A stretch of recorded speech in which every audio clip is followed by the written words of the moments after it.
오늘 온 성도들 성전에서나 가정에서나 또 여러분들 직장에서나 모든 삶의 자리에서 최선을 다해 하나님을 예배하는 예배자가 되기를 간절히 빌고 소망합니다. 어제까지 여호수아서 강해를 모두 마쳤고요. 자, 이제 오늘부터는 사사기 강해를 시작하도록 하겠습니다. 사사기는 21장으로 구성되는데요.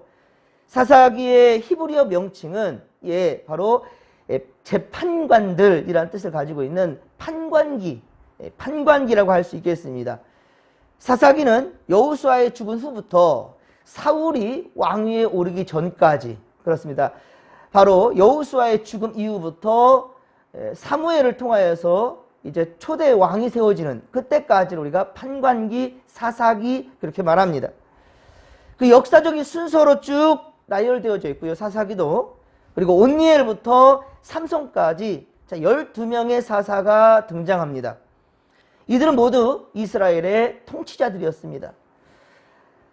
사사기의 주요 내용은 반복된 실패와 그리고 구원의 이야기가 담겨 있어요. 이스라엘 유대 민족은 하나님께 죄를 지어서 이 징벌을 받게 되면 그때마다 하나님께 울부짖었습니다. 하나님 살려달라고. 그러면 하나님은 어김없이 사사를 세워서 그들을 구원해 주셨습니다. 그렇습니다. 범죄함으로 하나님께 징벌을 받고 사사들을 통하여서 구원을 받는 역사가 계속해서 반복되어져 기록되어져 있어요. 이렇듯 사사기는 이스라엘 백성들의 반복적인 이 범죄와 배교를 통하여 인간의 전적인 부패성과 무능을 그렇게 보여주고 있습니다. 그러므로 우리는 사사기를 통해 한없이 용서하시는, 끝까지 용서하시고 품기를 원하시는 바로 하나님 아버지의 마음을 우리가 깨달아야 될 것이며요. 그리고 더욱 하나님 앞에 겸손을 배울 수 있기를, 하나님 앞에 겸손을 행할 수 있기를 간절히 빌고 소망합니다. 1절에 보면 여호수아가 죽은 후라고 기록되어 있죠. 여호수아가 죽은 후. 그렇게 사사기가 시작된다는 거예요. 그리고 모세의 죽음과 마찬가지로 여호수아의 죽음은 한 시대의 막을 내리는 것과 같습니다. 그리고 사사시대는 마지막 사사인 바로 사무엘, 이 사무엘이 사울왕을 세울 때까지 약 326년간의 역사가 바로 이 사사기의 역사입니다. 자, 그러나 이스라엘 백성은 지도자의 죽음 이후에 단합하지 못하고 계속 이렇게 흩어질 뿐이었습니다. 그리고 뿐만 아니라 하나님께 대한 신앙조차 점점 상실해져 가는 모습을 우리가 보게 돼요. 급기야 여호수아 시대에 가나안 땅을 다 정복했지 않습니까? 자, 그런데 정복한 가나안 땅에 남아있는 이 족속들이 있었단 말이에요. 가나안 땅에 살던 이 남아있는 족속들이 있었어요. 그들로 하여금 다시금 위협을 받게 되는 그 상황에 놓이게 된 거예요. 그래서 하나님은 그토록 말씀하신 거예요. 모두 진멸하라. 남겨두지 말라. 진멸하라. 그래서 하나님께서 그렇게 말씀하셨던 겁니다. 사랑하는 성도 여러분, 우리도 신앙생활에 있어서 결단하지 못하고 우리가 머뭇거릴 때 그러면서 남겨둔 세상적인 가치관들이 우리 안에 있는 그것들은요 언젠가는 여러분들의 믿음을 흔들고 말 것입니다. 뿌리채 뽑아내지 못하면 크게 당할 날이 있을 수 있다는 거예요.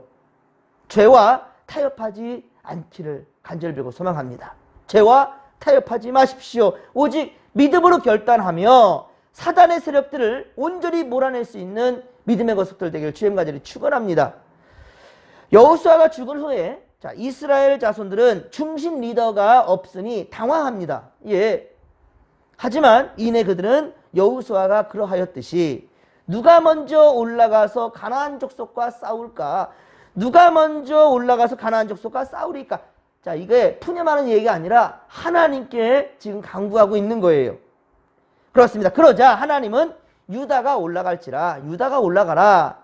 내가 이 땅을 그 손에, 니들 손에 그렇게 넘겨 주어노라 라고 응답해 주십니다. 이것은 참으로 바른 태도입니다. 참으로 바른 태도예요. 다윗도 전쟁 때마다 하나님께 물었을 때 승승장구했습니다. 하지만 하나님께 묻지 않을 때, 감정에 치우쳐서 행동할 때, 그때는 어김없이 실패했다라는 거예요. 무슨 일을 하기 전에든지 여러분들 하나님께 뜻을 물 줄 아는, 하나님께 기도하는 것이 여러분들이 정말 승리하는 비결이라는 사실을 명심하시기 바랍니다. 승리의 비결이요, 영적 전쟁의 해결책은 바로 우리가 겸손히 하나님 앞에 기도하는 거예요. 유다 자손들은 하나님의 명령대로 올라가되, 자, 그 형제 시므온에게 같이 가자라고, 그렇게 함께 동역하자고 그렇게 요청했습니다. 그리고 가나안 사람들과 브릿 사람들을 그들이 함께 쳤고요. 베색에서 1만 명이나 그렇게 죽였다라는 거예요.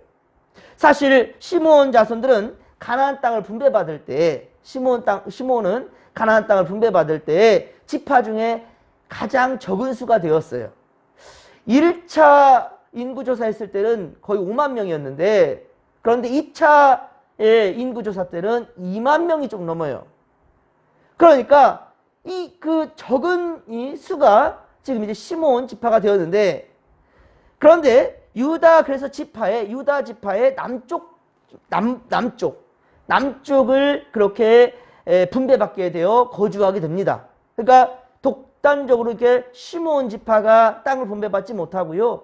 바로 유대 땅, 유다에게 준 그 땅 중에 바로 남부 쪽을 차지하게 되었죠. 그런데 유다 지파는 참 감사하게도 불평하지 않습니다. 불평하지 않고요. 하나님의 뜻대로 온유함으로 그들을 다 받아들였어요. 여호수아 19장 9절이죠. 여호수아 19장에 보면 이 시므온 지파에게 바로 유다 땅에 가서 유다 땅을 그렇게 분배받으라라고 했을 때 유다와 그렇게 불협화음이 없었다는 거예요. 유다 또한 불평이 없었고 시므온 또한 역시 그대로 받아들여서 그 땅에 함께 거주하게 되었지요. 그렇기 때문에 시므온 사람들은 유다 자손의 말에 따라 함께 동행하는 것은 어찌 보면 인지상정이지요.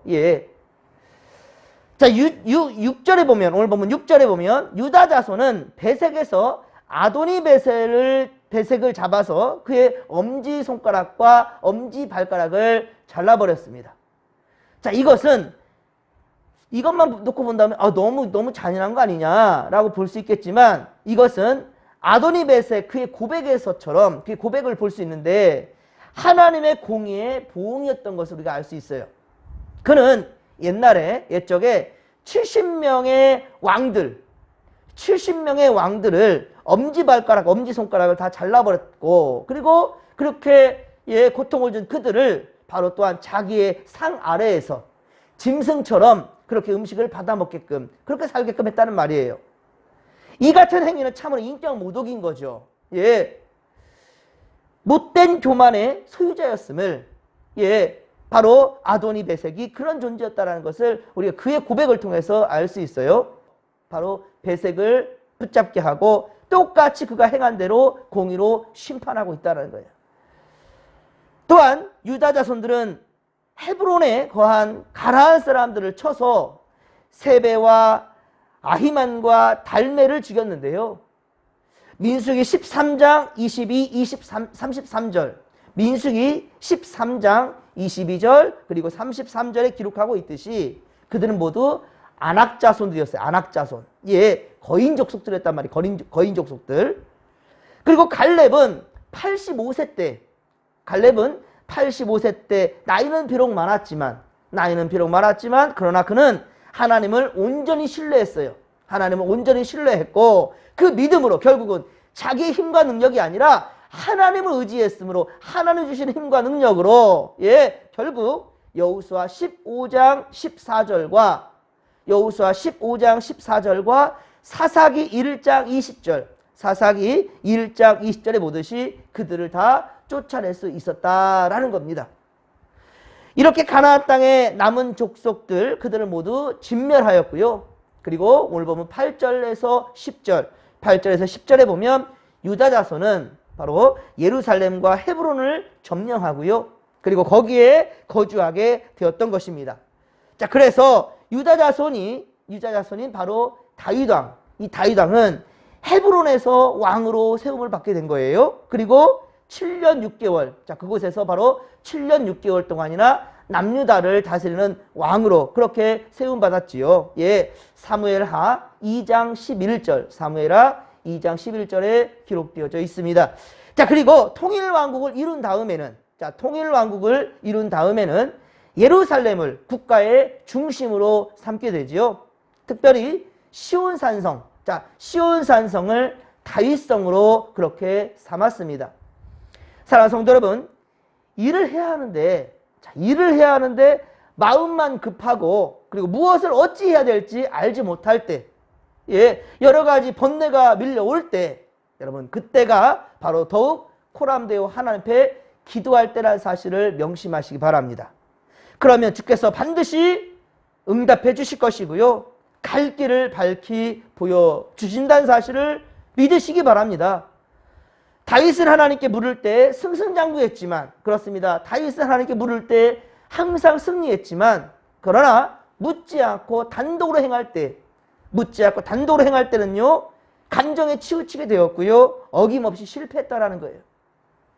죄를 짓고 나락으로 떨어졌습니다. 그의 최후까지 상당히 괴로운 인생을 살았던 것을 우리가 사무엘 상하를 통하여서 보았지요. 예, 특별히 사무엘하 11장에, 예, 우리아의 아내 밧세바를 가늠한 이후부터는 계속해서 고통과 고난의 연속이었고, 특별히 자식들이 그렇게 죽이고, 그리고 또 압살롬에 의해서 쫓김을 당하는, 참으로 페류나 압살롬 또한 역시 어찌 보면 다윗이 만들어낸, 양산해낸 그런 결과였던 것을 우리 성경을 통해서 보았지요. 예, 그런 과정 가운데에서 하나님께 묻지 않는 그런 다윗의 모습이었다는 거예요. 그렇습니다. 여러분, 가장 바쁠 때, 가장 괴로울 때, 바로 그때가 바로 하나님 앞으로 나아갈 때이고 주님 바라볼 때라는 사실을 명심하시기 바랍니다.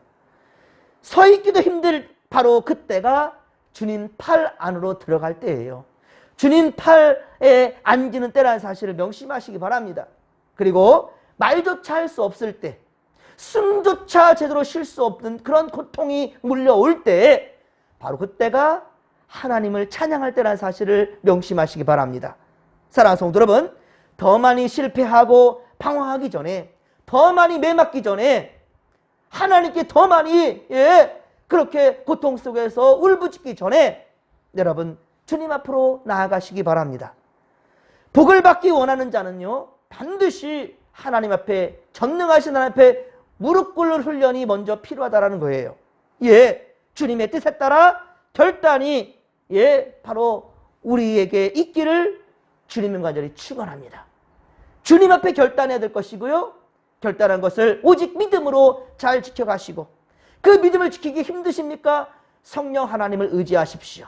주님께서 반드시 이겨낼 수 있는 믿음을 허락하여 줄 줄로 믿으시기 바랍니다.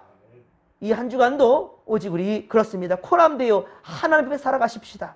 그리고 힘들다 할 것이 아니라 그 힘들기 때문에, 바쁘기 때문에, 어렵기 때문에 코람되어 하나님 앞에 더 가까이 나아가야 된다는 사실을 명심하시기 바랍니다. 여러분, 기도 부탁 다시 드립니다. 우리 최승복 장로님 1차 수술은 잘 되었습니다. 뭐 상황도 좋은 상황이지만, 그러나 계속된 우리 기도가 필요합니다.